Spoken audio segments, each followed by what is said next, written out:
Thank you very much for the introduction, and I'm looking forward for our network workshop this year. It's every year it's different and interesting. So in that regard, I totally agree with our welcome note.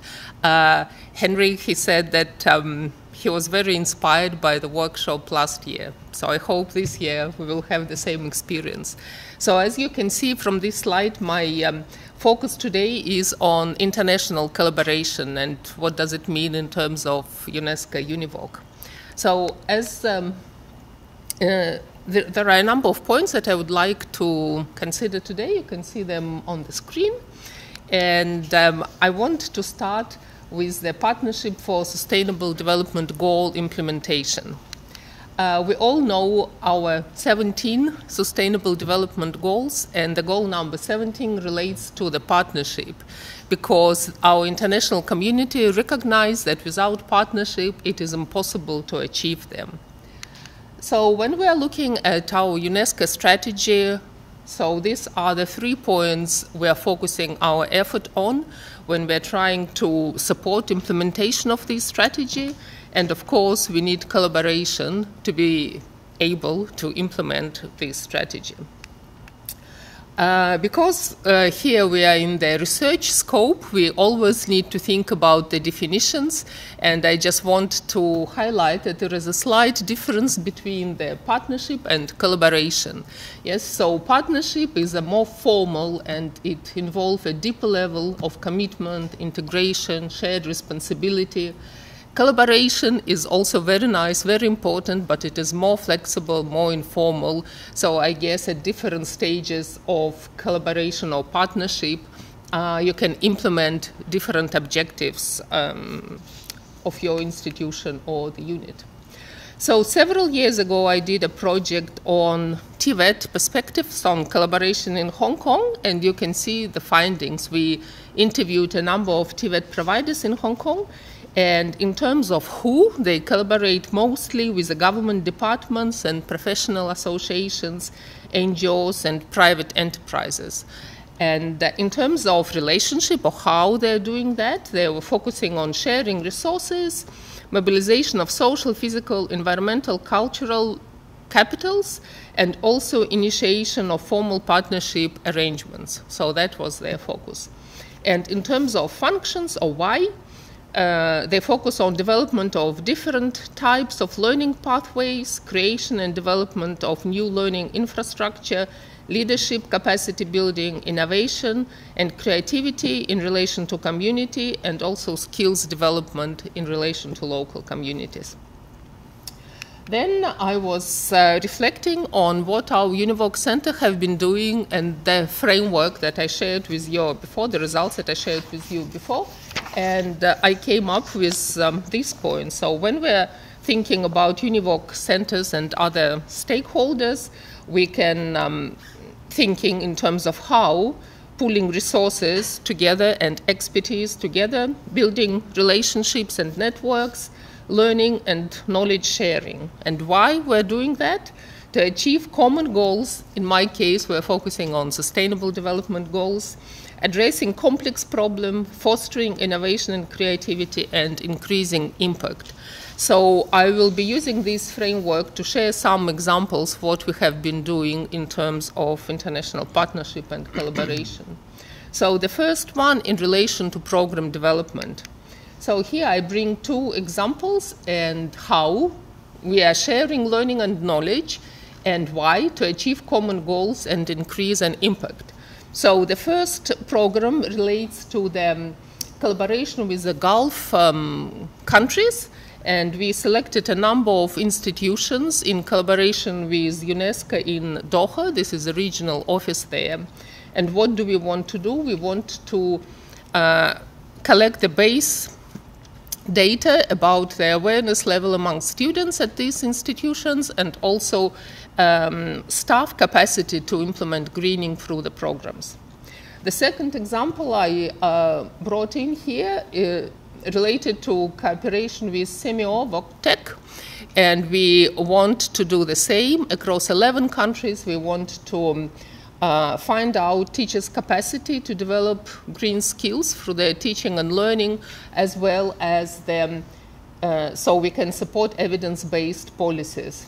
And also we are planning to conduct 3 workshops in Brunei, Indonesia, and Timor-Leste for TVET teachers' capacity building. So in terms of capacity building, I want to refer to another example we had with UNESCO UNEVOC International Center in Bonn. That was through the Co-Action Initiative, and that was the period of COVID. So we had this online training for a number of UNEVOC centers. You can see here 2 in China, Mongolia, Nigeria, Philippines, and Saudi Arabia. And we have 166 participants, and the objective was to develop capacity of the TVET teachers and also resources that they can use while they're teaching. And we conducted the survey so we can structure our program based on the real needs and demands from the teachers. So then we realized what areas we need to cover, and at the bottom you can see competencies that are required for teachers to implement greening. And this is just, we have different interactive activities online, and this is just one example. So we asked about the barriers, and you can see that awareness is a real barrier. So we need to put more effort to raise it, and also to change the mindset of our TVET providers, that they're not only thinking about developing of competencies in their students that relates to their occupation, but also competencies that relates to a broader perspective on the world and what do we want to achieve. As a result, I'm very pleased we developed a number of contextualized resources that relates to greening issues of industries in different countries. And now they're available for everyone to use, and they're in their local languages, but also in English. And the overall satisfaction was very high, considering that it was online training, not face-to-face training. So we were very pleased with the results. So I think this is a good example of collaboration in terms of capacity building. And we have also the post-project survey, ask the participants to identify the areas that they're satisfied with. And also after 1 year, we have a webinar and ask the participants to share how did they implement the results of training, because I think that implementation is really important. So this is some examples from Zhejiang Technical Institutes of Economics. They introduced changes to their curriculum. And also this is from Nigeria. They also introduced changes to the curriculum. And I think it was a really interesting seminar that demonstrates the impact of our collaboration in terms of developing capacity of participants.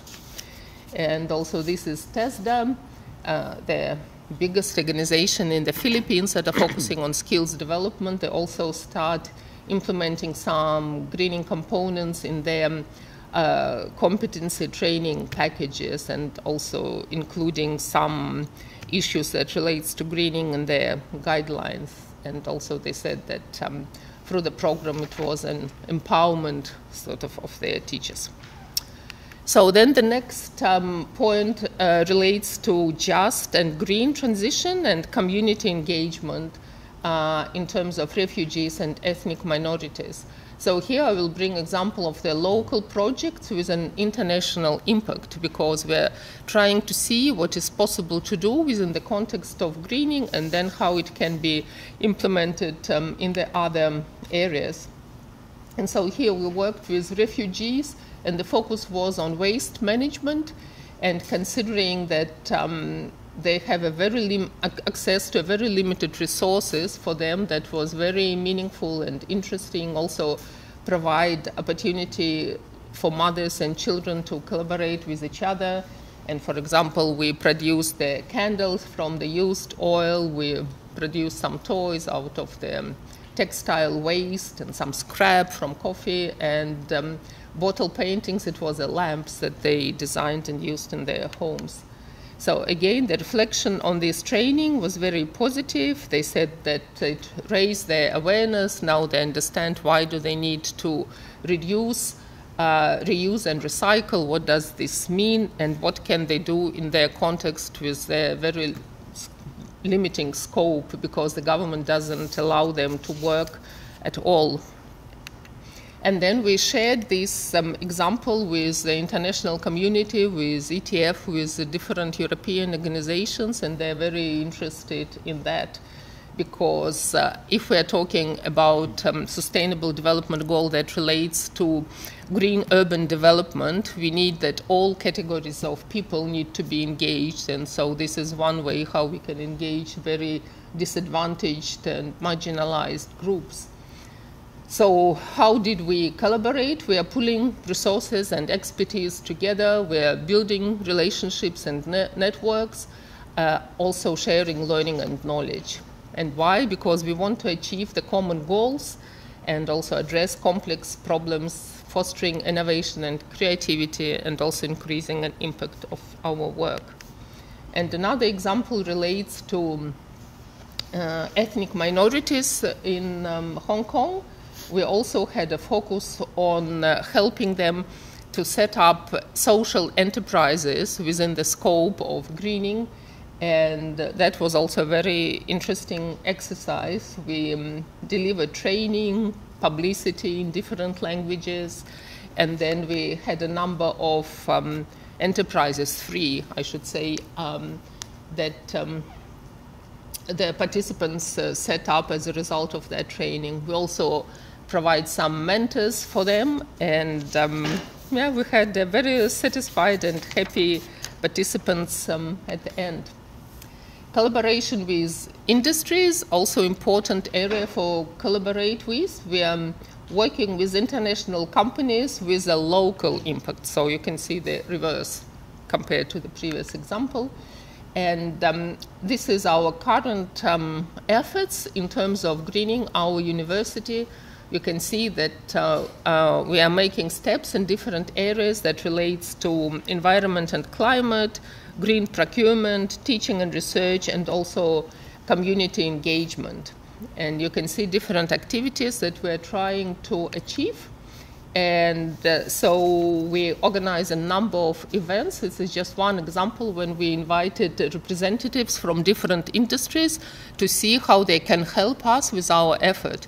And this company in particular, they're using BSF lava that transforms the food waste into their products. And I know that you presented the same example from Malaysia, so you already have it. For us, it was just introduced by this industry, and we're thinking how we can implement that. And you can see that we can have a different product as a result of that. Also will be good for the students to see how it can be achieved.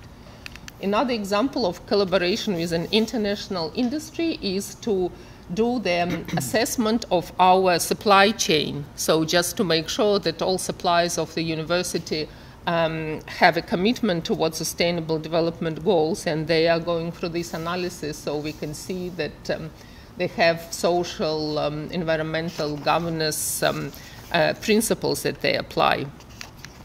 So the purposes and the means of collaboration with the industry, pooling expertise, building relationships, learning and knowledge sharing, and also why addressing complex problems, how to green institution, yes, fostering innovation and creativity and increasing impact. So summary point, I know that we have only 15 minutes. I think I'm still on time, yes? Yeah. Okay, so you can see this framework that I used for the analysis, and I think that within our UNEVOC network, we can apply this how and why and provide a lot of successful examples. And so the lessons that we learned is that we need to collaborate with multiple stakeholders.